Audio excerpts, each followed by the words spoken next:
Maybe you at home feel like I do. You probably want to puke.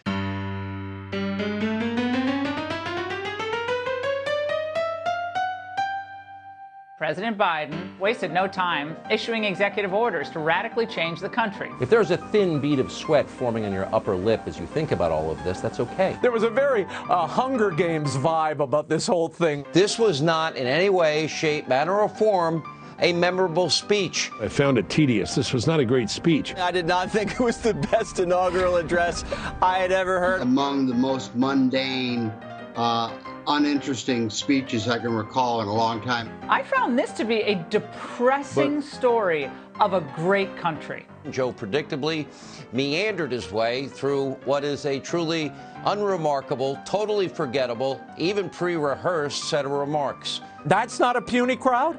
As I watched it, I thought this could be the first VIP elite inauguration in American history. No citizens allowed. Joe Biden calling on the entire country to unify starting tonight. Is that all it takes? Asking? Hollow calls for unity are both laughable and completely disingenuous. Total and complete BS. Now that the Democrats are back in power, President Biden wants us all to just get along. This was basically a, come on, man, let's unify message. Superfluous idiocy masquerading as virtue. They don't give a rip about unity. Slogans, bumper stickers, flat out lies, and smears continue. Unity is not a fundamental American value. There's something deeply, deeply divisive and negative in this Biden message cloaked in unity. But what bothers me, though, is not the call for unity. It's the barely veiled shots at his predecessor. If he thinks he's going to bring the country together by impeaching a former president, I don't know what he's smoking, because really he's just going to divide the country further. Unless President Biden stops Nancy Pelosi from pursuing this mad impeachment, we're going to have a very divided country. We're not going to have any unity whatsoever. We're going to have people, 100%. Stabbing each other in the back. It's going to be an outright civil war.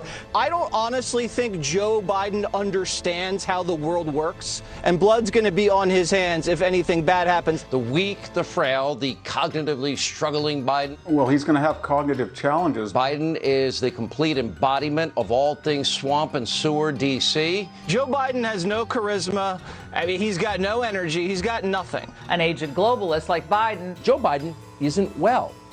Everyone in Washington knows that. He's too weak to stand up to the Marxists in his own party. Is it a strong regime, or is it one that's weak? Is it one that's frail and that's old? And beneath Biden's phony pleas for unity today is the same hatred, the same rage, that didn't go away, the utter disdain for 75 million of us, those that voted for Donald Trump. We need to have a press that is motivated to be adversarial. I don't want Joe Biden to succeed. I don't want this agenda to work. Make no mistake. The 75 million Americans who voted for President Trump, they're not going away. I'm one of them. I'm not going away either. Black Lives Matter and Antifa, they will come to your home and violate your home, try to intimidate the people in your home. Trust me. Exactly. At some point, they're coming for you as well. What do you do about a story about the president and his family now that the president is actually the president? Yeah. I'm sorry. Maybe they're nice people, but it's abominably bad analysis, and they're not even trying.